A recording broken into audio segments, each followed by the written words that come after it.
Now, here's the hosts of Top Story, KLIXcast and Jill Skeen. And good morning and welcome to Top Story, 736-0300, always the number to call. Good morning, Benito. Good morning. Thank you for setting in for vacationing Jill Skeen. You're welcome. Yeah, she'll be out for a few days, so you'll be setting in for a few days. Yeah, I'll take over the seat and I'll wear it in. There you go. All right, there you go. Well, coming up, we have U.S. Representative Mike Simpson with us this morning. We also have Twin Falls City Manager Travis Rothweiler. He'll be coming in at 9 o'clock this morning to talk about some few issues. We have some news to talk about. We have Ebola. We have the gay rights appeal being struck down by the 9th U.S. Circuit Court of Appeals in Idaho. So what don't we have to talk about? I know. There's so much going on. I'll say, every day there's more and more, it seems like. We're going to get started right now, though, because we have U.S. Representative Mike Simpson from the 2nd District, Republican, running for re-election, I should say. Yep. How are you? Good. How are you been doing? Well, just never felt better and had less. Well, gee, you can't complain about that. I know. I notice I come in and Jill goes on vacation. Yeah. You sure it isn't a district work period she's on? You know, we don't in Congress we don't like to use the word vacation. We're at home working on constituent issues, so we call it a district work period instead of vacation. Yeah, so, that's probably what. Well, you doing. probably wish it was a vacation. Yeah, really. We actually do more work when we're on so-called vacation or the district work period than oftentimes that we do in Washington. So, well, I know that you are criticized a lot for taking so much vacation each year, but that's kind of the time that you come back and get reacquainted with your constituents. Exactly. So. It used to be years and years ago. I'm talking 30, 40 years ago. Congress was only off for a couple of weeks a year. They were actually in Washington all the rest of the time. And that's easy to lose contact with your constituents and your state and everything else. But we come home, obviously, during the August recess and at other times to meet with our constituents and do constituent work out here and talk to the people of Idaho, the people you represent, which is what you need to do. Yeah, exactly. How has the campaign been going so far? Campaign's been going good. Obviously, we had a fun primary that ended last May, and now we're in the general election, and we're going to have a few debates with my opponent, and first one is going to be this Friday over in Idaho Falls. So we're looking forward to it. Yeah, that'll be interesting because you are both from that area. Yeah, he's originally from Rexburg and then from Pocatello. Served on the city council in Pocatello.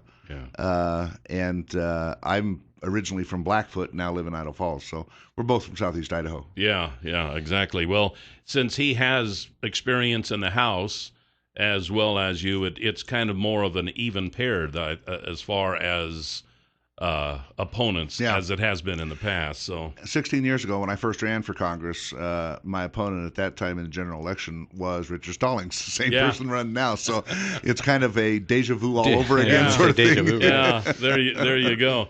As you travel around the 2nd District, what do your constituents, what are they concerned about? What do they think is the top of mind awareness right now? You'd have to say it's the economy and the concern with the economy. And that's reflected in the problems with the debt and deficit and trying to get our federal budget back under control.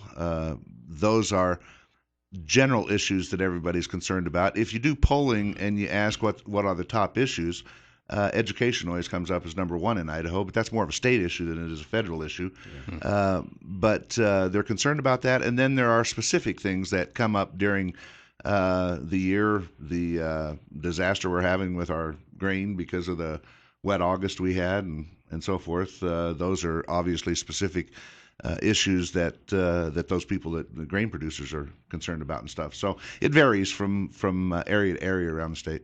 As far as the economy and cutting back the deficit, are we making headway? Are things getting any better? Yeah, we've actually, I sit on the Appropriations Committee, and we have actually cut federal spending 4 years in a row, which hasn't happened since the end of World War II. And so we're reducing that discretionary part of the budget. But you got to remember, the discretionary part of the budget, and I call it discretionary because that's typically everything you think of as government, whatever department it is, whether it's the Department of Defense or Interior or whoever. That's what we appropriate money for every year. The rest of it is mandatory spending. and we call it mandatory because if you qualify for the program, you get the benefit whether we have any money or not. That's Medicare, Medicaid, Social Security, some of those programs. Today, the discretionary part of the budget that we actually appropriate money for every year is only about 28% of the overall federal spending.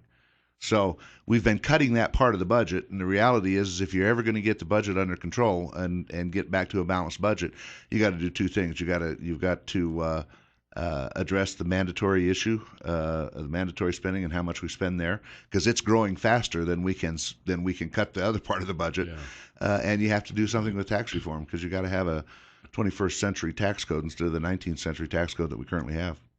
With Congress having such a low approval rating. Oh, right come now. on! as you are running for re-election and you do travel the 2nd District, and people wonder, who should I vote for? What do you tell them that you have accomplished? Well, we go through the things that we're able to do as you know, I've been in Congress for a number of years, and whether we like it or not, Congress is a seniority-based system, and you move up the ladder and become chairman of various committees. I've been chairman of the Interior Appropriations Committee, obviously very important to Idaho, because that's the Forest Service, the BLM, the EPA, et cetera, et cetera. And I'm currently vice chairman of that committee now, and now I am chairman of the Energy and Water Committee, which is very important to Idaho. Water is obviously important to any place in the West, and the Department of Energy with the INL and other things is important to Idaho. So I've been able to do some things to influence how the appropriations process goes. We have been and are currently in the process of rebuilding the lab to make it the lead nuclear lab in the country, and the resources we've been able to bring to the lab to modernize it and grow it, I think, has been important to Idaho. It's the leading employer in this state and is very important to our economy. We've also been able to restrict some of the proposals by the administration, whether it was delisting wolves. We did that with the help of then Secretary Salazar and others, but we were able to get wolves delisted in Idaho. We were able to stop their wildlands policy and other things that were being done. But you generally can only do that, or at least you have a better ability to do that from a position of seniority on some of these committees. So that's been very beneficial to the state, and I've enjoyed it. The Affordable Care Act is something that is still talked about today, and in Idaho, it's kind of one of those really, really bad things that has happened. Yep. What's your stance on that, and where do you see the future of that going? Well, we've tried to repeal it 51 or 52 times in the House, and obviously as long as this president is there, he's going to continue to veto it. We can't get it past the Senate anyway because the Senate's going to stand up for whatever the president wants to do. It needs to significantly be reformed, our whole healthcare system, and ultimately that means repealing the Affordable Care Act as it currently stands. You saw the difficulty with the rollout earlier this year, and I mean, here's a government that can't get a website right, and now with the individual mandate that kicked in, where people lost insurance that they liked and so forth, and the promise that you could keep your doctor and your insurance plan was just, everybody knew that wasn't true, and in November, the employer mandate's going to kick in. And you are going to have, if you think it was bad when the individual mandate kicked in, when the employer mandate kicks in, you're going to have a lot of employers that are going to be dropping their health care insurance because to them it's an economic issue. They're going to look at, is it cheaper for me to maintain the health care coverage for my employees or to drop them, have them go into the exchange and pay the penalty? Right. And for most of those, it's going to be cheaper to drop their insurance for their employees and put them in the exchange. So I think you're going to have a disaster come November. Well, and it seems to already be happening. Some local school districts already cut part-time employees' benefits. Walmart announced that they're cutting anybody under 30 hours. 30,000 employees, I think they said.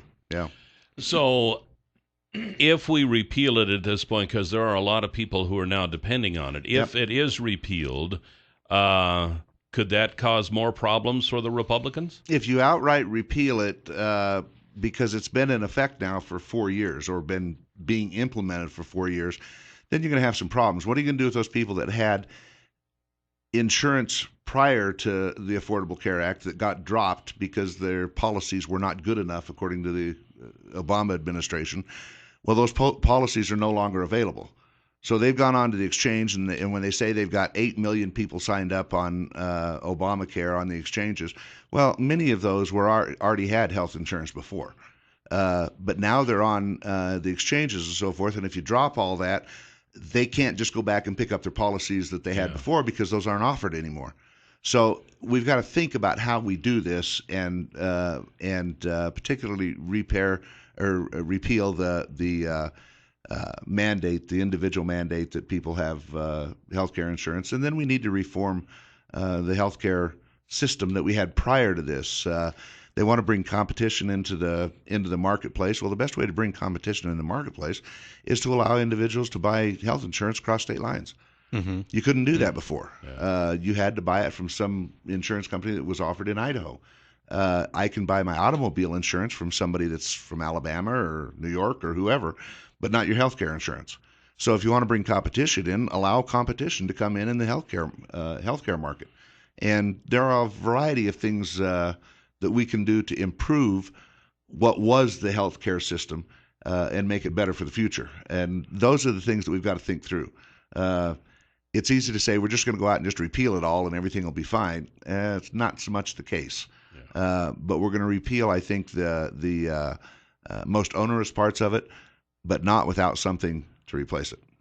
On a worldwide scale, we have the situation with ISIS right now. The president seems to be doing his own thing without the okay of Congress, but people say, well, Congress left without voting on anything.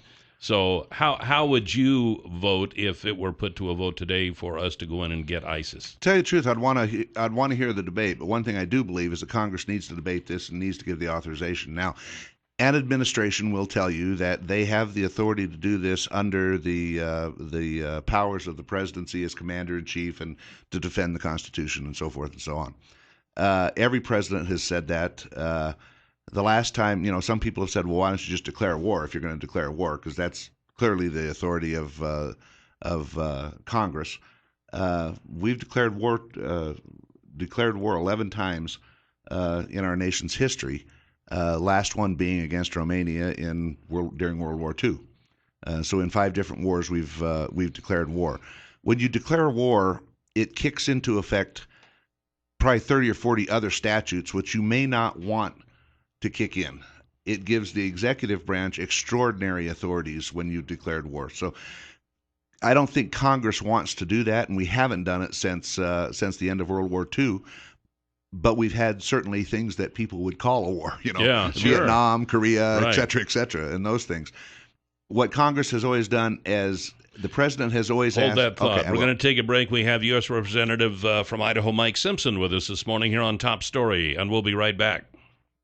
736-0300 is the number to call here this morning on Top Story. We have Idaho's U.S. Representative Mike Simpson with us, running for re-election, Republican ticket against Richard Stallings, and we've been talking about a lot of the issues. It seems like when we have an incumbent in here talking about the current issues and what's happening in Washington is kind of a rehash of the record. Yeah, it is. It always is. But you wanted to finish your thought on the ISIS situation. Well, what Congress has always done is the president's always asked for support from Congress for activities that he's going to engage in.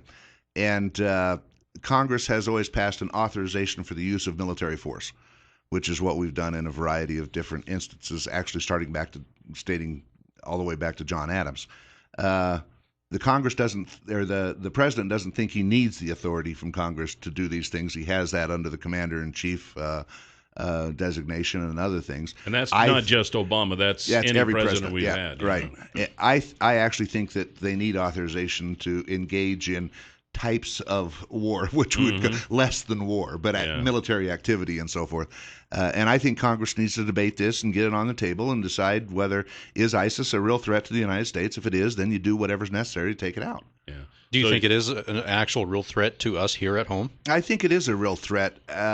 When they are, and you heard this story just the other day, when they're telling their people to come to the United States to find out who the relatives are of military personnel and kill the wives and children of our military personnel. Yeah. That to me is a threat, and so you're going to have to deal with them now, or you're going to have to deal with them later. It seems to me. Yeah. Before we run out of time, I wanted to ask you about the EPA water grab. Explain that. That maybe that's kind of a harsh way to call it, but it affects a lot of us here in the Twin Falls area because of our irrigation. Yep, tremendously, and not just here, but across the whole country. I mean, I talk to people from Kentucky, and there are streams that have never been regulated by the EPA that would now fall under the EPA's jurisdiction. And what it is before they defined waters that fall under the Clean Water Act, and the EPA regulated as only navigable waters. If they weren't navigable, then the state regulated those waters. The Supreme Court ruled in a couple cases that that's kind of a loose term. What is navigable? Navigable to what? Canoe. Can you swim through it, or can you boat through it? Right? Okay. They said you need to clear this up, and everybody agrees with that. Agriculture agrees with clearing it up. Everybody agrees we need to clear it up so it brings certainty to the rule. Unfortunately, the EPA's idea of clarifying it is that we'll just control all the waters, and so with their connectivity rule is what they call it. All waters are connected one way or another, so that they essentially take control of all waters, and it could be down to an irrigation ditch, a mud puddle in your corral or whatever that would now fall under the EPA's jurisdiction and have to get permitted and so forth and so on. And I think it's a huge grab by the EPA that Congress never intended. And what we've been able to do so far, we've brought this issue up over the last few years when we've put language in our appropriation bills that say none of the funds used in this bill can be used to enforce this rule. So it prevents the enforcement of the rule. And in the past, they've been talking about it, but it hasn't been a proposed rule yet. So everybody kind of says, well, that they're talking about that, but they're not going to do it yet. So it's not that high priority of an issue. Well, now they've proposed their rule, and people are starting to wake up and say this is a challenge. And I told the administrator of the EPA when she testified before our committee, because honestly, she thinks that they're doing the right thing. I mean, they don't think this is a water grab. They think they're clarifying it for everybody and that kind of stuff. I said, you might not realize it, but in Idaho, you just fired the first shot across the bow. Because in Idaho, water is vital. And it's not that if the EPA doesn't regulate it, it goes completely unregulated. The state regulates it, and the state can do a good job and has done a good job. So we're trying to prevent this, but the only way we get it prevented is by passing appropriation bills with language in there restricting their ability to do these things. Okay. So I've got that language in both the energy and water bill because of the Army Corps of Engineers, and in the Interior bill because of the EPA. But if they get a Congress that comes along and decides they want to appropriate some money for it, then if they don't put this restricting language in the appropriation bills, then the EPA can go forward with their rule. Is there any way to rescind that? There is a possibility of making the EPA revisit this rule and rewrite it, but you're not going to do it, and this sounds partisan, but it's true, you're not going to do it with a Democratic Senate. Yeah. Because they're going to do what the Obama administration wants to do. So I know at one time they were talking about, maybe this is like the water thing, they were talking about regulating the dust from farms. They were, and and in some states, I think in California, you have to have a sprayer on the back of your plow or your disc or whatever to keep the dust down and that kind of stuff, But they were talking about regulating dust and everything else. It's kind of amazing what the EPA can do. And so that could be a thing for us in the future, like the water thing is now. Yeah, certainly could be. Wow, that's getting a little scary. And that falls under the Clean Air Act. Yeah, that they have the authority to regulate that because of the Clean Air Act. Wow. So Congress enacts laws like the Clean Water Act, Clean Air Act. Nobody disagrees with those. We want clean air. We want clean water. But then the implementation of it and how far you go with that becomes the issue.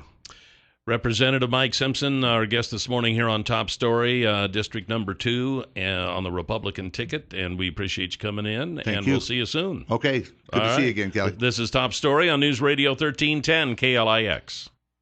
7360300 is the number to call here on Top Story. Welcome back. Wanted to mention that the folks at Stanley & Company would like you to give Pat Hartzell a call because he, too, is with Stanley & Company. If you have a big feedlot or a dairy operation that needs to handle large amounts of manure, the low and honey There's a lot loader. out here. That's right, there is. The low and honey loader is the way to do that. and it'll load it liquid, frozen, or dry, and it's quite a machine. And if you want to see one of these in operation before you purchase one, you can do that. Call Pat Hartzell at 280-1167. He can set you up with an appointment, and you can see one of these as it operates. It's pretty good. It's kind of like driving a car before you buy it, you know. It's pretty. Why wouldn't you, right? Yeah, pretty handy thing to do. And so give him a call, 280-1167, and if you decide, yes, you want one, he can handle that part of it too. I'm sure he has all the paperwork in his vehicle that, you know, he can do that. They have on-site service. They have a huge inventory of parts and service if necessary. So give him a call at Stanley & Company. That's his personal cell right there is 280-1167. All right. Well, I want to thank you again for sitting in for Jill this morning. You know, it's been a while. I'm trying to think the last time I did, but it's been a while. Yeah, that's right. I can't remember the last time. So you're back now. I'm back. So we need to make the most of it. I don't know. Get much out of me, but If and at 9 o'clock we have Twin Falls City Manager Travis Rothweiler joining us for State of the City. all right. A lot of the questions coming up about what's going to be going on downtown and just kind of the Downtown's again in the big topics. downtown is again in the big topics and that big renovation we're going to be doing, which we haven't done since the late 60s, I guess it was. Really? Yeah, and I can remember when that happened. And the funny part of it is it seems like it was just a couple of years ago.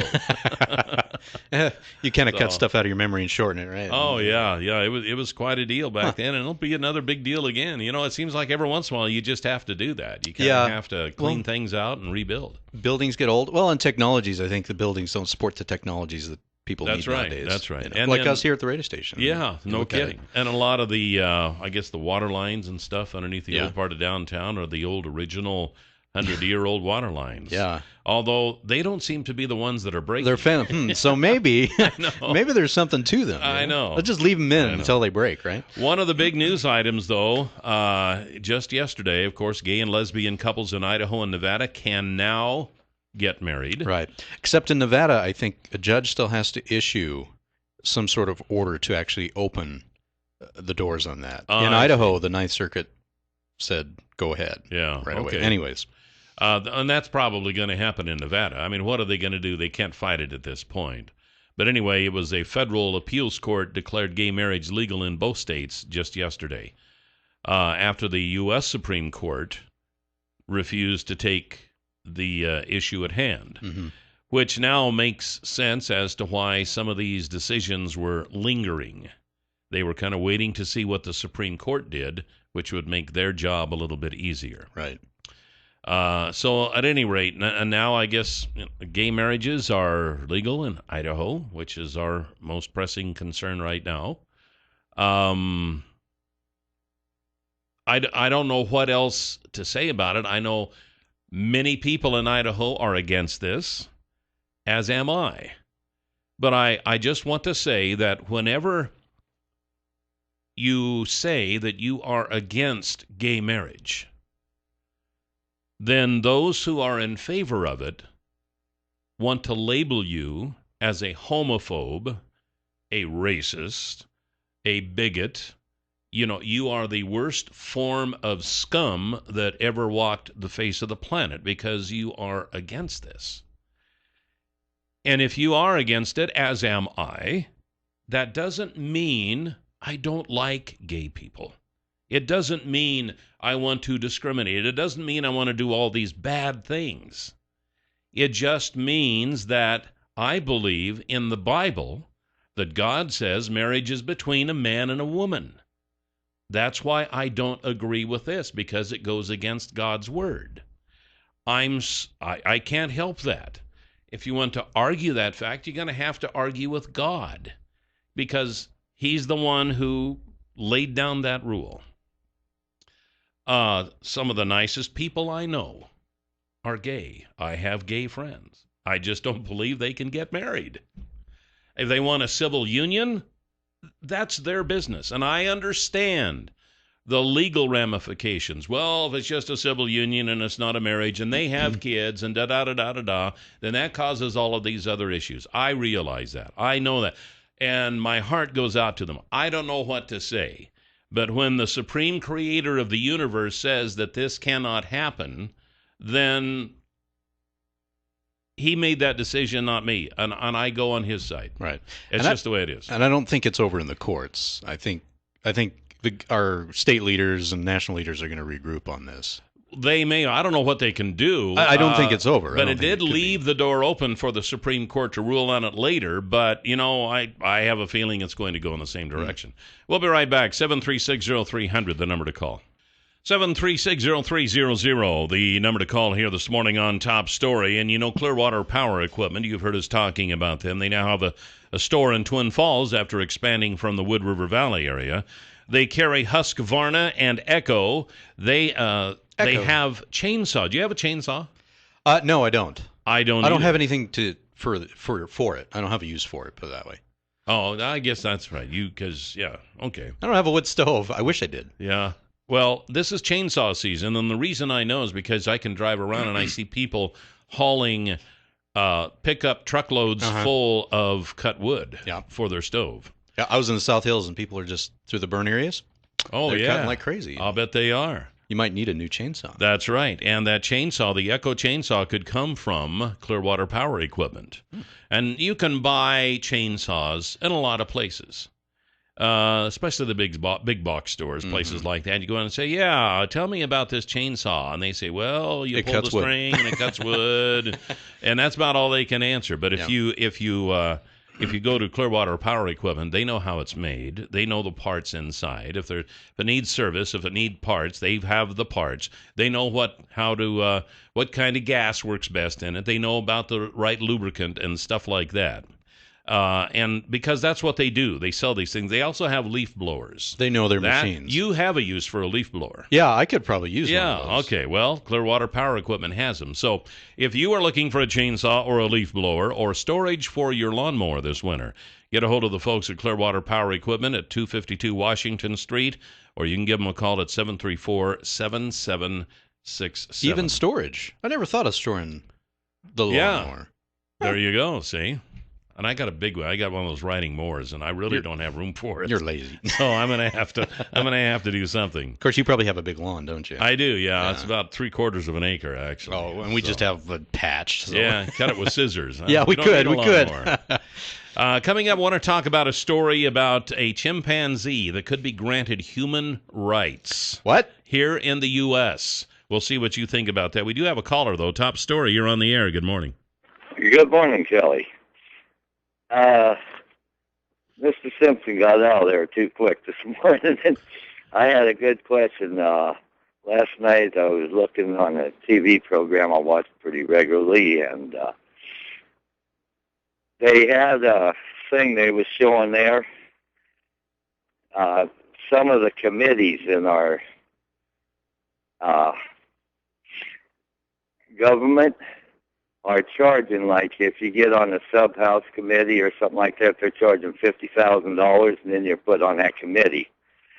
And that was a question I'd like to ask him, what he's doing about that. That should be stopped immediately. Wow, no kidding. I hadn't heard that.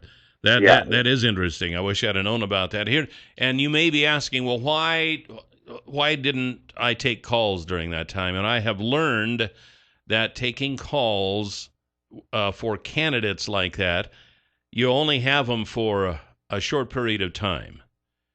And invariably, somebody will call and ask a question and want to debate the candidate on it, which we don't have time for. Then you have several other people calling wanting to debate the same issue. And so you wind up talking the whole time that they have on just one issue. And the campaign, of course, there are a lot of things going on right now. So it's just better to not take calls. That is a decision that I made as co-host of the show, and I find it better to cover more territory rather than just concentrate on one issue. So, but anyway, that would be a good question. If we have him back, we'll ask him about that. 736-0300, Top Story. You're on the air.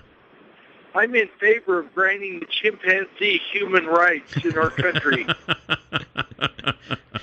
Well, I tell you what, they might be better than some people we have leading this thing, don't you think? Yeah, look who we elected to be our president. Well, okay, I won't go any further than that. But I'll tell you, here's the story. Here's how this works. This is from the London Evening Standard, but it is a U.S. story. A chimpanzee could be granted rights previously reserved for humans in a landmark legal hearing in the U.S. this week. Tommy the chimp may be entitled to legal personhood, according to animal rights lawyer Stephen Wise, who is seeking to extend rights historically reserved for humans to other intelligent animals. The 26-year-old animal currently lives in a dark, dank shed in upstate New York. Mr. Wise is seeking a ruling that Tommy has been unlawfully imprisoned and should be released to a sanctuary. He claims a victory in the case could lead to other animals, including dolphins and elephants, being given rights previously reserved for humans. The next argument could be that Tommy also has the right to bodily integrity, so he couldn't be used in biomedical research, said Mr. Wise. Tommy's owner, Patrick Lavery, has insisted that in the shed in which Mr. Wise says he is kept is in fact a state-of-the-art $150,000 facility and has spent 3 years on a waiting list for a place in a sanctuary. He has made an unusual move of waiving his rights to submit a legal argument in the case. The appeals court in Albany, New York State will hear the case today. Legal personhood, and they say extend rights to historically reserved for humans to other intelligent animals? Yeah. How intelligent do you have to be? Well, not only that, everybody who owns a pet thinks it's the most intelligent animal in the world. Oh, I bet you think your little puppies are absolutely the smartest. Yes, they're smarter than we are. I have believed for a long time animals are more intelligent than humans. But here's the deal. If you start blurring that line between the animal world and the human world, can you imagine what Pandora's box that is going to open up? Yeah. Now, I love animals. I love my dogs. Mm-hmm. And I treat them like humans half the time. But I think it's a dangerous area when we start flirting with the idea of giving animals the same rights as humans. And that's what they're talking about here. I mean, they're talking about a chimpanzee right now. Well, it's just a chimpanzee. Well, maybe dolphins and elephants. But right. As this goes down the road and at court case after court case, well, what about my dog? My dog is a seeing eye dog, and here's what he did, and here's what happened, and blah, blah, blah. He should be granted the same human rights. And so the person who ran over him in the car should be prosecuted for the same as killing a human. Right. You know, that is such a dangerous area that we are looking at here. And I don't want to go there. I think it waters down our human rights. That's a good point. Yeah, I mean, what's to say for some individual who had some mental incapacity that their intelligence levels isn't much more than a chimp? Well, then how is that equating to their human ability? Yeah, good point. Good point. And then to no fault of their own. Yeah. It will be interesting to see how this works out. And this case is being presented today. It'll probably be a while before they come out with a decision. But what a dangerous path to follow. 7360300, top story. You're on the air. Good morning. Good morning. Kelly, you're right. This is a dangerous path to follow, but it's not dangerous for those who know the law. If you learn the law, then you'll find out that a person is subject to American law.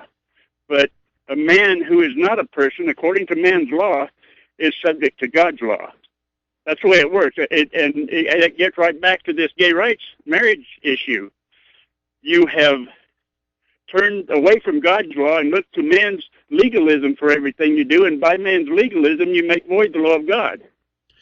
Well, I understand where you're coming from, and I understand that those who don't believe in a God, for instance, don't believe in God's law to begin with. So all my rhetoric here a while ago about saying that I side with God because God is the creator of the universe and he says that marriage is between a man and a woman.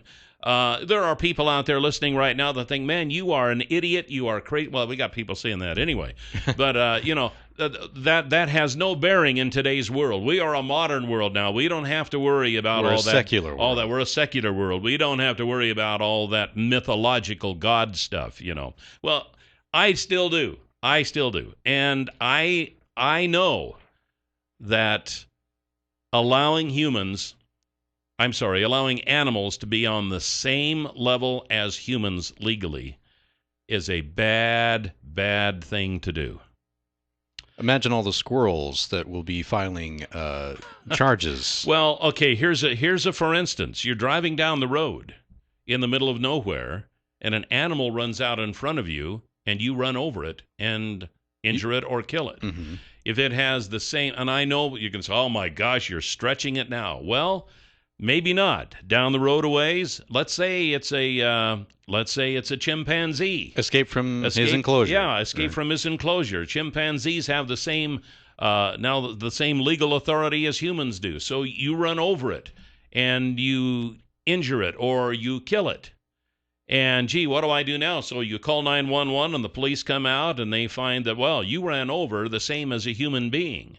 And, looky here, you have a headlight that wasn't quite as bright as it should be, so we're going to charge you with involuntary manslaughter. Or vehicular manslaughter, yeah, whatever. It sounds crazy and it sounds ludicrous, but, boy, I can see that happening. 7360300, top story, you're on the air. Good morning, Kelly. Good morning. Mr. Benito. How you doing? Good morning. Listen, let me congratulate you, Kelly, on facing the fact that the battle is over. I mean, may you agree or not agree? Thank God, this is over. The people have the rights. Well, people have the rights, and you guys have your point of view. Exactly. Thank you. Oh, okay. That was it? Oh, okay. Thank you.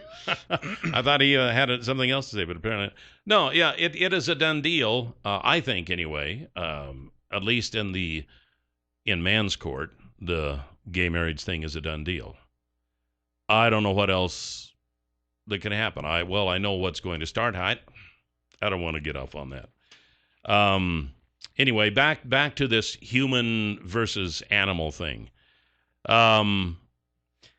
I know that there are people, and I see it on Facebook all the time, they put stuff on there about animals, and I agree with them all, about people who abuse animals. Right. And these people ought to be pulled in on charges, and I agree.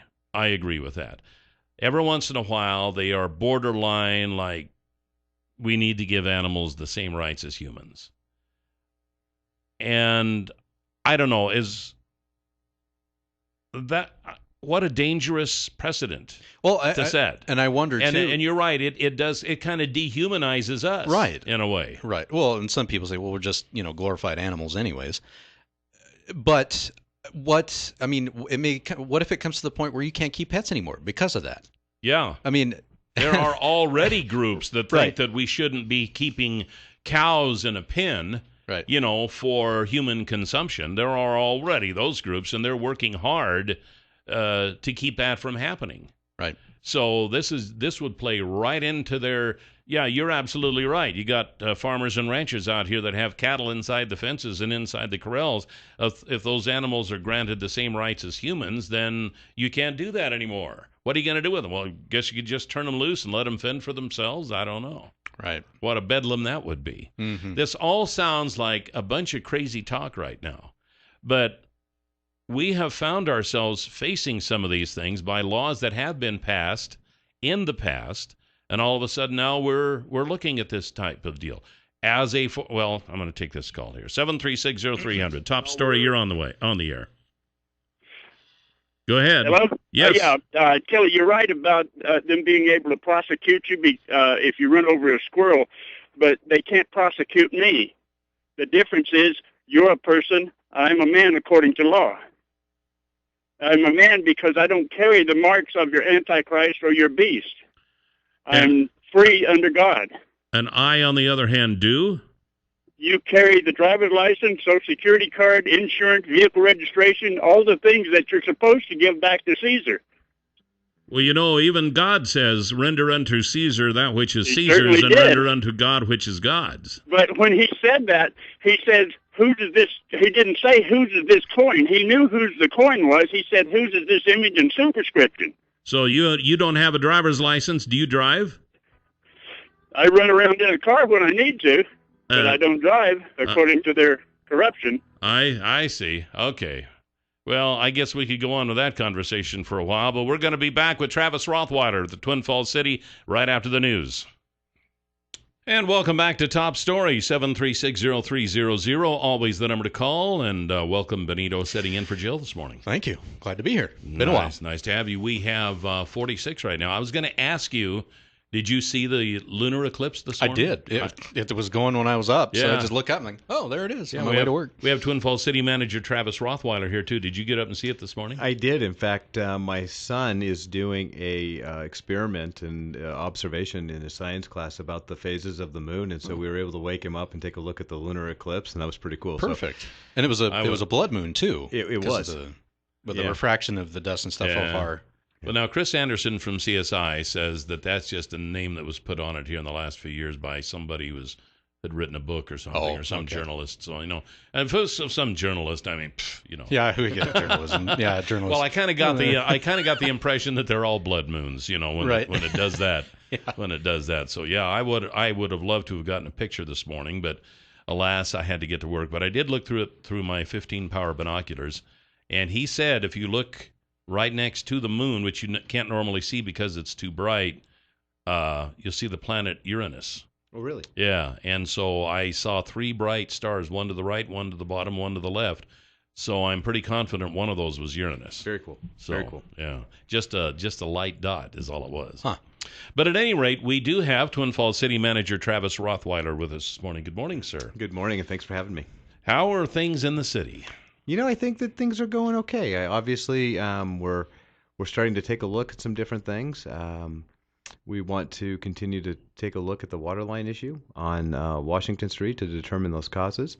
We're starting to take a look at city facilities and I'm going to ask a committee to help us go forward with there. We're closing up the budget. We got some really good anticipated tax rate information.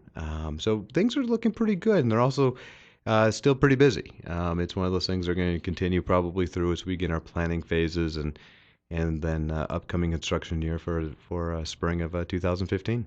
Now, as far as the water break that we had at the corner of Orchard and South Washington, that's all put back together now, but I guess, is there an investigation going on as to what caused that? Absolutely. So members of our engineering team are working with some of our engineering consultants to really figure out what was that cause. And I think understanding the cause is important for a couple of reasons. Number one, the first question you have is, that's a relatively new line, and could it happen in another location? So we want to make sure that we understand the cause to help determine whether or not that's an isolated incident. And the fact that it's located in a fairly busy intersection is, at least gives me some belief that this could be isolated. But more importantly, we want to make sure that through that investigation that it's installed properly, and that if there is any recourse, that we're able to take the appropriate steps to ensure that the city's citizens and the ratepayers are well protected in the investment in that resource. Now, the intersection, too, I can't remember, is that part of the Highway 70? Does ITD have any influence on that stretch? It is under the direction of ITD and oversight. So when we did the pavement overlay, we did so with an ITD spec in the asphalt, but the city has a maintenance agreement, and we're the ones that are responsible for maintaining that. Okay, so, and they just finished working on that too, so is that going to be part of getting that repaired again? We just finished fixing a segment that is for the city, which is on the Orchard West portion, west of the intersection. And so we had just finished that roadway project, and unfortunately the size and the amount of water that came through caused some of the road base to be washed out, and so we had to patch and go back in some of those areas. It was a beautiful road, and it's once again a beautiful road. Unfortunately, there was was finished too. There was an interim part there that was actually a little discouraging. Well, that's the way it always goes, though. You have old beater around and nothing ever happens. You get a new car, you get a scratch and a broken windshield right off the bat. Yep. So Let's get it over with, right? And in no Exactly. way, I remember there was a earlier water line break, but it's totally different line and different situations. So you're not seeing any correlation between the two, anyways, right? We're not. We're certainly want to be mindful, and I think that what happens is, it just illustrates the importance of really investing in your infrastructure and making sure that you have pipes that are going to meet not only the loads and the demands, but we also have the ability to replace those that begin to outlive their useful life. Yeah. Yesterday we had a pretty good conversation here heard. about I figured you would, about the renovation of downtown Twin Falls, about the purchase of the Banner Building. I think a lot of people are surprised about the choice of the Banner Building, both, I guess, for a couple of reasons, for its age and its location. So how does the city look at that? Okay, so we think, and so first let me just say that the building's not purchased. We have what we've done is we've preserved the selling price with the earnest money, and we have a due diligence period to continue to look forward, but at no point in time has an official transaction gone forward, and that would have to be done openly. What we've done so far is we've taken a look at 11 different possible sites. And part of the committees that we're asking is to help us to evaluate not only those sites, but maybe there's something better that we just haven't seen yet. And then also to look at the logic that we had behind looking at the Banner facility.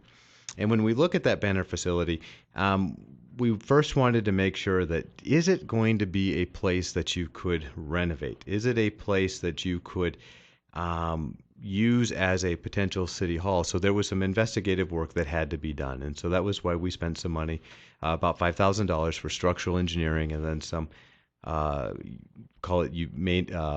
maintenance and mechanical and water and fire suppression system to take a look at the systems. Because if it doesn't have good bones, then it's not a structure that you really want to even include on the list. And then the next step is to take a look at the location. And part of that location is that we've heard from a lot of people about the importance of maintaining a city hall structure in the downtown core area. And so when we've taken a look, we've looked at outside of the downtown core, but we've also looked at inside the downtown core. And when we start putting all of those pieces together, in including what is the cost, because cost is an important consideration in this entire equation, we became probably the most interested in that facility. Now, interested, I think, is the appropriate word, because it's the citizens that are going to make that final recommendation to the council. And they will do so independently. And the committee will be created through a grassroots effort. We, unlike some of our committees where you submit an application and we interview you and then we select a certain number to participate, we're actually going to follow the same strategy that we did with the wastewater committee, and that is a come one, come all. Anyone who is interested has the opportunity to participate. They will select their leaders from their own. We will provide information to help what we believe is needed to answer some critical questions that they'll ask them to go to the council, and then they'll ask for information. They will help steer the conversation. They will ultimately make a recommendation, and they may recommend to the council that the Banner facility is not appropriate for a city hall for a myriad of locations. And I think it's important to accept that. I think it's important to recognize that and then continue to look at options, because the need to enhance our facilities isn't going to go away. The current city hall is a building that we've been in since 1943. Yeah. And the police facility right now is completely outdated and overcrowded. And as we continue to grow as a community, we need additional officers, we need additional locker rooms, we need additional restrooms, we need additional office space for them. So who would go in? Would this be a all-inclusive city hall, or would you still keep the older facility, and who would stay there and who would move? So that's really a conversation for the committee. I really believe that because of where our dispatch center is located, it does limit the opportunities for moving all of police.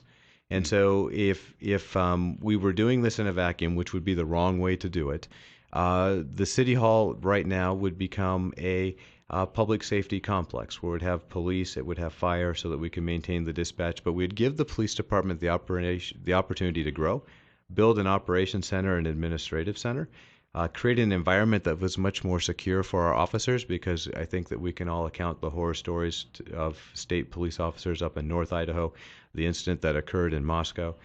Protecting our officers is important. And then the other thing that we want to do is make sure that the current City Hall is a collaborative process with all city departments. So we would take the non-law enforcement functions out of City Hall into the Banner facility, and then we would take all of the Hanson building individuals, all the individuals that work as part of our engineering team, our planning and zoning team, and our building safety teams. We would relocate them back into a City Hall complex where we would be all together. Much like the county did, almost, with what they have in the central with right. County West. Yeah, bringing all of our facilities back together to bring that synergy. What's important is the city has taken similar steps in the past. So they commissioned an evergreen study in 2005 to take a look at it, and at that point they made the decision 7 years ago to come up with a 5-year solution to have the Hanson building. The Hanson building is now totally full, and as we continue to look at the additions of staff to service the publics and the projects, we're running out of room. And Hanson building, that's the old CSI. The Hanson building is right across from Fredericks and Chocolate. Okay. Mm-hmm. Yeah, Okay.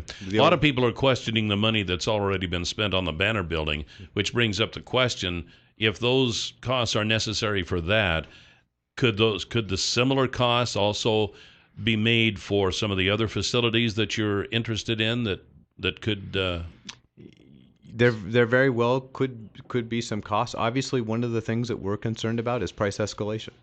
When anyone hears that the government is interested in something, it's amazing how fast that price rapidly accelerates. Right. And so when really the $10,000 we looked at, and it was a tough conversation that we've had, but that $10,000 was really used to buy down risk and buy down that risk in the event that we could continue to have a price that we felt was generally acceptable. And if we decide to move forward with the Banner facility, that $10,000 is credited to the final transaction and sale. Okay, but if you decide not to, then you lose the money. It's lost opportunity. Mm-hmm. Yeah. Now, what about a complete? I remember at times a while back that the city was looking at maybe possibly doing a whole brand new complex. Is that going to be part of the committee's, if that's in their scope, if it's feasible, or is that still on the table? Absolutely. So right now, if I'm looking and I'm really, I, as a resident of an area, would be looking at the number of successful bond issues that we've had over the course of the last several years. And I think that really is a testament to the belief in the direction overall by the members of the community in the direction that we're going. But you look at a $38 million bond that was approved for wastewater treatment, and you look at a little over $70 million bond for schools. At some point, you have to ask if there's an appetite for bonds. And so I think that our look at here was to have this as an opportunity that can be confined to the resources that we have available and not asking for debt instruments. Okay. Twin Falls City Manager Travis Rothweiler is our guest this morning here on Top Story, and the number is 736-0300. We'll be right back. 736-0300 is the number to call here this morning on Top Story. Welcome back. We have Twin Falls City Manager Travis Rothweiler with us. Before we get back to our topic of conversation, I just wanted to say that yesterday's $100 instant winning name is Garth Stoddard. Garth Stoddard. And your $100 word of the day for today is monster. Monster. M-O-N-S-T-E-R. And by the way, the word of the day is now sponsored by the folks at the Happy Landing restaurant at the Twin Falls Airport. Very cool. And Sunday afternoons, you want to go out and watch some football, they got $2 drink specials. Perfect for yeah, and I have to say I eat there all the time, sometimes 2 or 3 times a week. It's a great place. They got homemade food. They got friendly. It's just it's fun to be there because you can watch the airplanes come and go and such. So Happy Landing Restaurant bringing you the word of the day. Go to our website, newsradio1310.com. Click on word of the day, type in monster. And listen tomorrow. If you hear your name tomorrow and you played the word today. The true side of KLIXcast came out there. That's right. Yeah. My true colors. I'm really a monster. Travis Rothweiler. Okay, we're talking about the possibly relocating City Hall, or at least part of City Hall, to the downtown area in the Banner Building. Yesterday, conversation came up about a possible parking garage. Yes. So tell us about that. Is that in the future? You know, is it in the future? Anything could be in the future, but I will tell you that it's not something that has come up in relationship with this project. What I've heard in the past, in fact, the most recent time I heard it was when the Urban Renewal Agency's group, the OTEC group, who's helping them really build a downtown plan to construct the improvements, they had a community conversation last month, and in that community conversation, I heard that parking is a consideration, parking is a concern, and maybe at some point in time, the agency or somebody, maybe the city, should invest in a parking garage or a parking structure to help some of the parking concerns that are expressed by some. This has not been something that we've discussed, and when I heard that it already had a location and it was almost sounded like the footings were being poured, I was going, wow. I think that what's valuable about this is sometimes there's lots of good lore that can be placed into a project, and getting the opportunity to talk about it is important. Well, I take it there's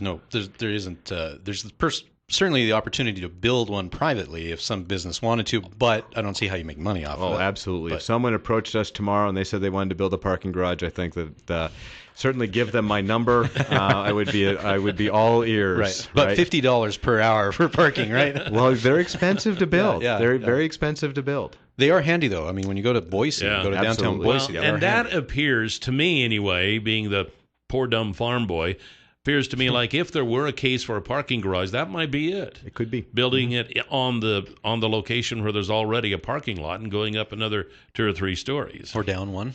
Or down, yeah. Right. Well, so we got a lot of rock, so maybe going up might be a little cheaper. And every once in a while we have a big downpour, too, and that wouldn't be good. No. Hopefully that's once every 200 years like that one, right? We don't want to have another one like that. Yeah. But no, so, I mean, I think, and that's part of this committee's group, is that not only do they look at the potential for the facility, but they also need to take a look at the potential benefits and the impacts to the downtown core.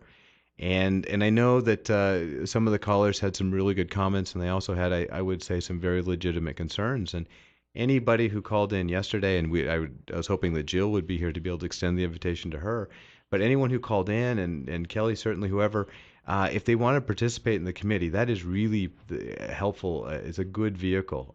We're not doing anything to eliminate the numbers. If the committee's 50 people, the committee's 50 people. And I think that it proved to be very successful when we had that grassroots committee with the wastewater treatment plant bond. We had an idea when we went forward with the wastewater treatment plant bond, and they recommended a package that was slightly different. And the package that they ultimately recommended was approved by the voters. And in all honesty, I probably wouldn't have considered some of the items just because of my limited view on things as I think is natural. But I think that by having many people help collaborate in finding a solution, this may be the right place. This might be the wrong place. But that's where we need people to really jump in and help on that. One of the other topics of discussion then was the old Rogerson building, right, which currently has, I guess, one tenant. One has just moved out. The possible destruction of bad word to use, I guess, or at least right. The Urban Renewal Agency owns that now, correct? That is correct. Yep. The Urban Renewal Agency closed on the building, and it's my understanding that they're had a conversation with the 2 tenants. There are 2 paying tenants, and then 1 tenant in there that received was occupying donated space. One of the tenants has moved out, and I believe has opened another location in another area, and the other was the caller yesterday. In talking with Melinda Anderson, it's my understanding that prior to or shortly after the acquisition, the agency had a conversation, and all parties had mutual agreements that included free rent and relocation assistance. Okay, we're gonna Go Oh, ahead. and we've got some late breaking news. Remember how I told you the gay marriage issue in Idaho is not over yet? Yes. It's not. Something's happened. I'll break Really? it coming up after the break. All So right, stay coming with up us. with Benito Baeza right here on Top Story. We have Twin Falls City Manager Travis Rothweiler, and we'll be back. 7360300 is the number to call. Wanted to remind you to get a hold of the folks at Far More of Idaho as the irrigation season is kind of waning a bit now. This will be the time to make changes between now and next spring for the new irrigation season. You might want to consider Certiset. No moving pipe, no borders. You're able to grow and harvest every square inch of your field, which nowadays is very important. Get the most out of your water. That's right. No more costly labor to move pipe, and you still get your water in a more efficient manner. Ask them about Certiset, something you might want to consider, and they know all about it. They are experts of it at Far More of Idaho, 324-3341, or you can find them online at farmoreofidaho.com. Travis Rothweiler is the Twin Falls City Manager, having pretty good conversation here this morning about downtown Twin Falls. When we talk about tearing down what many consider an historic building, which probably I think the Rogerson Hotel would be considered that, I look back to the time in the late 60s when we tore down the Perrine Hotel in order to put up a big brick building like we have now. What would be the possibilities of hanging on to that? And apparently it's not on the historical record or anything like that, is it? I'm not aware of that. Okay. I don't know its status in terms of that. One of the things I do know is that if you look back and you take a look at old photos of the old Rogerson Hotel, it is actually a floor less by comparison to what it had used to be. There was a fire in the building, and actually then When was that? I don't know for sure, but I was looking, and when you start talking about the old Rogerson Hotel, and if it could be pre-fire, it was a pretty building. Yeah. I mean, it really was, Yeah. and it was one of those facilities that you look at and you say, absolutely, that is a community treasure. I think the job of the Urban Renewal Agency and what the board is going to do is really to take a look at the opportunities and to see if the current structure is in a place to be reinvested and to make some reinvestments in a manner that makes sense. My understanding, I've only been into the Cupcake Place. I shouldn't have said that out loud with my wife probably listening. But with that... Steamed veggies for you tonight. There you go, for a week. But I've been told by individuals that understand structures far better than I that there are some significant structural challenges associated with the building. And I think that it's prudent for the agency to have a public conversation about those steps as they take those steps, and I believe that's their intention. The history of a community is what talks about a community. It's what sets your community apart from any other community, and we have a significant downtown historic preservation group in our community that's been very active. You have also a nonprofit group that includes Judge Paul Smith and others that have done an amazing job at saving and preserving the silos. And so, history is important, and it's important in our community. And I think we'll take that same approach, and the Urban Renewal Agency will probably take that same approach when they look at the Rogerson building. And it won't be just raising the building for the sake of progress, because when you do that, that's when you start really separating yourself from your roots. Yeah. Now, you had some items you wanted to mention, too, that were important and kind of more on an upper. Well, just more of an upper than a downer. The downer. Well, but the city hall conversation could be really cool, right? But this is really good. This is good conversation. And again, if anyone's interested in participating in that, attend the tours that are going to be on the 23rd and the 24th and the 25th, and we'll be sending out times, and we'll have email dates, we'll have cards, but then we'll also have come one, come all opportunity to be on the committee. Some other things I think are really great as you look at we started last November having a conversation about bike connections as part of our strategic plan. Yeah. And on Thursday evening at 7 o'clock in the City Hall, we're going to take the information that was captured through that community meeting and share what we believe we heard with the members who participated to make sure that we got it right, and then we'll make that presentation to the City Council. And if we got it right for this first phase of a several-phase project, then we'll start really creating some shared opportunities of our roadways with some pedestrian and bicyclists and motorists in our community. So that's really kind of an exciting step in progress and good for our strategic plan. Obviously, taxes is always a concern, right? And so I know early on, because the city of Twin Falls starts its budget process so early, that we had conversations about a very fluctuating tax rate. So we want to provide additional information. The latest information that I have from the county that was provided to us basically after they certified our L2 forms, which is the forms that we use to request money, and then they calculate a tax rate for us. Our tax rate is going to be $7.66 per $1,000 of taxable value. And that translates to a 19-cent reduction per thousand value in the city tax rate. So all the past conversations about the tax rates going up, it kind of, that's where it kind of settled. And so that's really exciting for us. And we're able to do that because of the signs of a strengthening economy. We have a 3.9% unemployment rate. Tell you what, hang on to that thought, and we'll talk about that when we come back after this break here on Top Story with Twin Falls City Manager Travis Rothweiler.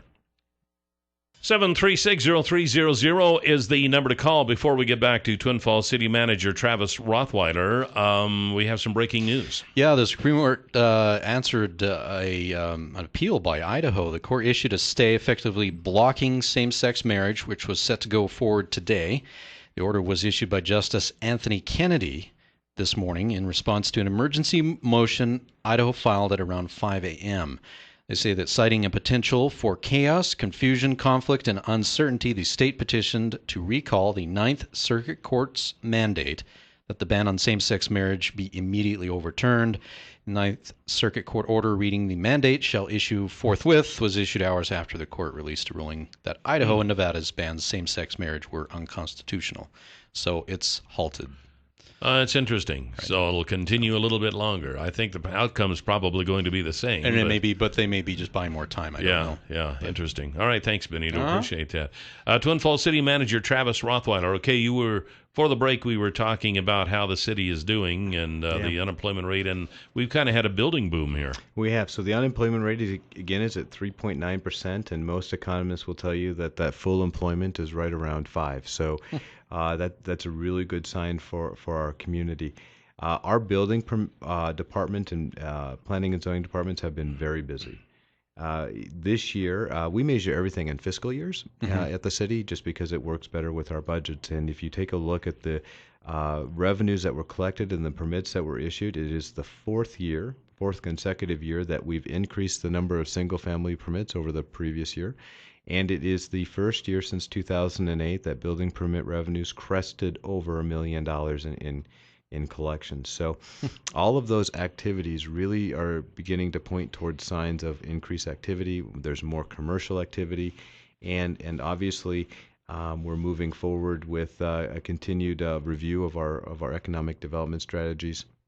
And I think it's important that as we have other projects coming up, we're going to be taking a look at our comp plan and looking at future growth opportunities, and that's going to be another opportunity for the citizens to participate, to help share and shape how they want our community to grow and where they want it to grow.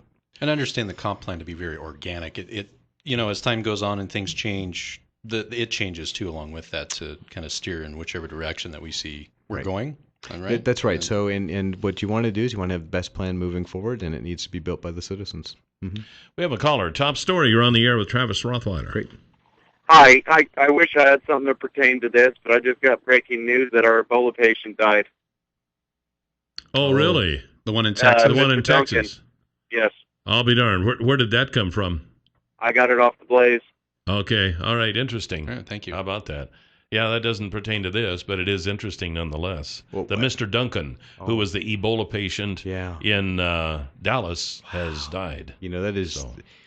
So the other thing that we're working on is obviously community awareness and community preparedness stuff. So that's one of those things that you hear that, and I know that the CDC has been talking about, Ebola issues and what does it mean if you ever have to have a global pandemic, and what does that mean for us? And when you start sitting in my chair and other chairs very similar, you certainly recognize that the conversations that we're having right now become very insignificant if you have a tragedy like that were to spread across to communities across our country. Are we, in a case like that, let's say instead of Dallas, say the guy flew to Twin Falls, Wow. Would we be prepared for something like that? No, and I would be.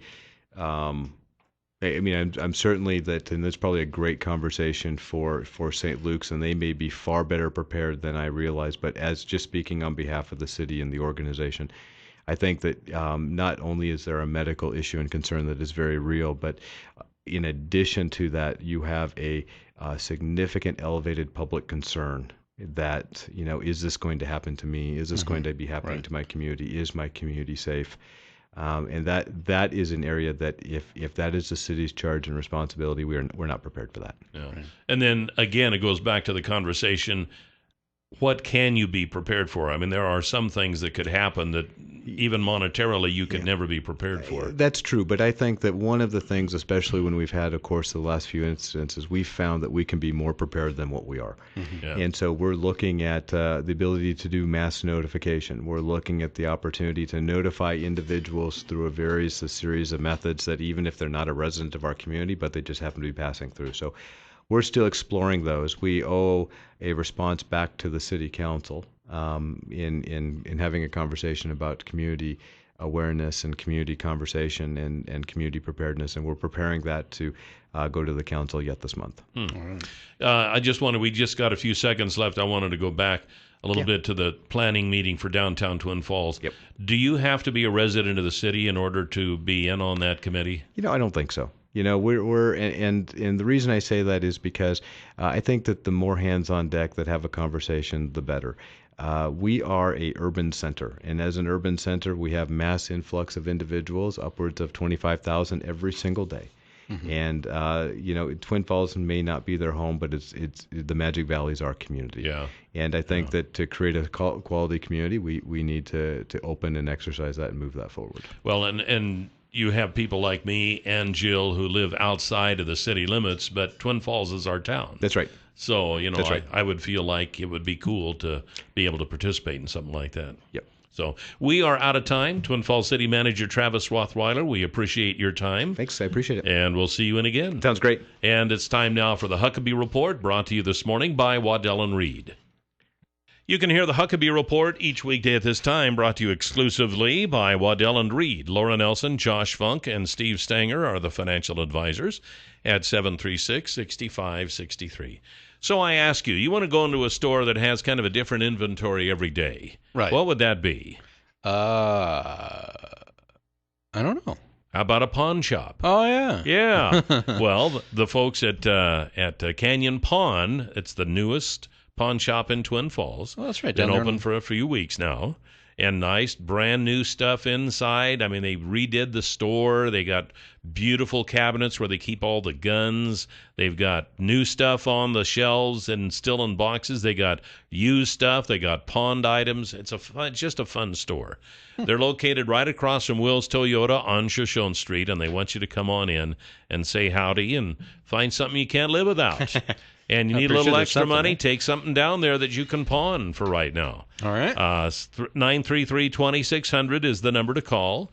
And again, they're at 3rd Avenue South and Shoshone Street, right across from Will's Toyota. Right down there. Yeah, right where the old Reds used to be. That next door. That's not the same store, but next door. No, where it used to be. It's not there anymore. Well, right. the old Reds Trading Post building that they tore down. Yes. Not the current one. That's right.